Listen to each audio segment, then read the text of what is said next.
Hello friends, આજે આપણે બનાવીએ કાઠિયાવાડી સ્ટાઇલથી મસાલેદાર ગવારનું શાક. આ શાક બનાવવામાં ખૂબ જ સરળ છે અને ખાવામાં એકદમ ટેસ્ટી લાગે છે. તો ચાલો આને બનાવવાની શરૂઆત કરીએ. આના માટે મેં અહીંયા 250 ગ્રામ ગવાર લીધો છે. તેને આવી રીતે સમારી લીધો છે. તમે આવા નાના કટકામાં પણ આને સમારી શકો છો. હવે ગવારમાં પાણી નાખી અને 2 થી 3 પાણીથી આને ધોઈ અને સ્વચ્છ કરી લેવો. ગવાર સરસ ચોખ્ખો થઈ જાય પછી એને કુકરમાં લઈ લેવો અને તેમાં 1 કપ પાણી ઉમેરી અને આની 2 વિસલ કરી અને બાફી લેવાનું છે.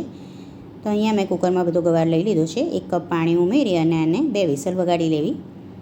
હવે આપણે શાકમાં નાખવા માટે એક ચટણી બનાવવાની છે, તેની તૈયારી કરી લઈએ. તો અહીંયા એક ખાંડણીમાં મેં 2 નંગ લીલા મરચાં લીધા છે અને 8 થી 10 કળી લસણ લીધું છે, તે ઉમેરી દઈશ. હવે આમાં ઝીણી સમારેલી કોથમીર ઉમેરી છે. આવી રીતે આ ચટણીમાં કોથમીર ઉમેરવાથી શાકનો ટેસ્ટ ખૂબ જ સરસ લાગે છે. હવે અહીંયા 1 ટેબલ સ્પૂન કાશ્મીરી મરચું લીધું છે અને તે ઉમેર્યું છે. હવે આ બધી વસ્તુને વાટી અને આની સરસ પેસ્ટ બનાવી લેવી. હવે અહીંયા મેં 1 નંગ ટામેટું લીધું છે, તેને સમારી લીધું છે અને 1 નંગ ડુંગળીને ઝીણી સમારી લેવી. હવે ટામેટાની આપણે પેસ્ટ બનાવવાની છે, એને મિક્સર જારમાં લઈ અને હું ગ્રાઇન્ડ કરી લઈશ. હવે આની સરસ સ્મૂધ એવી પ્યુરી બનાવી લેવાની છે. જુઓ અહીંયા ટામેટાની પ્યુરી તૈયાર છે અને ડુંગળીને મેં ઝીણી સમારી લીધી છે.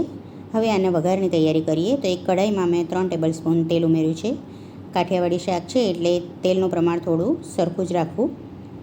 હવે આમાં રાઈ ઉમેરી અને રાઈ ફૂટે પછી તેમાં અડધી ટીસ્પૂન હિંગ ઉમેરી છે અને આપણે જે ચટણી બનાવી છે તે ઉમેરી દેવાની છે.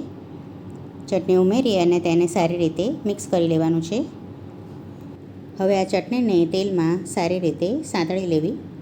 આ સરસ સતળાઈ જાય એટલે સરસ સુગંધ આવશે.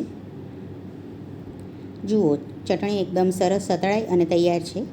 પછી તેમાં ટામેટાની પ્યુરી જે બનાવી છે તે ઉમેરી દેવી અને ગેસની ફ્લેમ સ્લો રાખવી અને ધીમા તાપે આને સરસ કૂક થવા દેવું.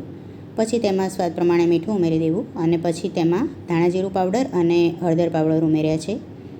પછી બધું સારી રીતે મિક્સ કરી અને થોડીક વાર માટે એને કૂક થવા દેવું. થોડીક વાર કૂક થઈ જાય પછી તેમાં ઝીણી સમારેલી કોથમીર ઉમેરી દેવી. કોથમીર ઉમેરી અને મિક્સ કરી પછી તેમાં આપણે જે ઝીણી સમારેલી ડુંગળી તૈયાર કરીને રાખી છે તે આ સમયે ઉમેરવી. ડુંગળી ઉમેરી અને સારી રીતે મિક્સ કરી લેવું અને ધીમા તાપે તેને થોડીક વાર ચડવા દેવું. હવે અહીંયા ગવાર ચેક કરી લઈએ. તો ગવાર સરસ ચડી ગયો છે. ગવાર આવી રીતે બાફી લેવો. હવે બધું સારી રીતે મિક્સ કરી અને ગ્રેવી આપણી તૈયાર છે. તેમાં બાફેલો ગવાર આવી રીતે પાણી સાથે જ ઉમેરી દેવો. ગવાર ઉમેરી અને સારી રીતે બધું મિક્સ કરી લેવું. આ શાક ખૂબ જ ટેસ્ટી બને છે અને રોટલી, ભાખરી, રોટલા સાથે ખાવાની ખૂબ જ મજા આવે છે અને ખીચડી સાથે પણ આ શાક ખાવાની ખૂબ જ મજા આવે છે. હવે આમાં 1 ટીસ્પૂન ગરમ મસાલો ઉમેર્યો છે. હવે સારી રીતે મિક્સ કરી અને ધીમા તાપે થોડીક વાર આને ચડવા દેવું. તેલ છૂટું ના પડી જાય ત્યાં સુધી આને કૂક કરી લેવું. હવે આમાં મેં 1 ટેબલ સ્પૂન ખાંડ ઉમેરી છે. આનાથી શાક ગળ્યું નહીં થાય પણ આપણે જે ટામેટાં ને બધું નાખ્યું છે એનાથી ટેસ્ટ બેલેન્સ થઈ જશે. હવે બધું સારી રીતે મિક્સ કરી લેવું અને ધીમા તાપે તેને થોડીક વાર કૂક થવા દેવું. તમે પણ આ રેસીપી ચોક્કસથી ટ્રાય કરજો અને કોમેન્ટમાં મને જરૂરથી જણાવજો કે આ રેસીપી તમને કેવી લાગી. જુઓ એકદમ ટેસ્ટી કાઠિયાવાડી સ્ટાઇલથી મસાલેદાર ગવારનું શાક તૈયાર છે. આ શાક ખાવાની ખૂબ જ મજા આવે છે.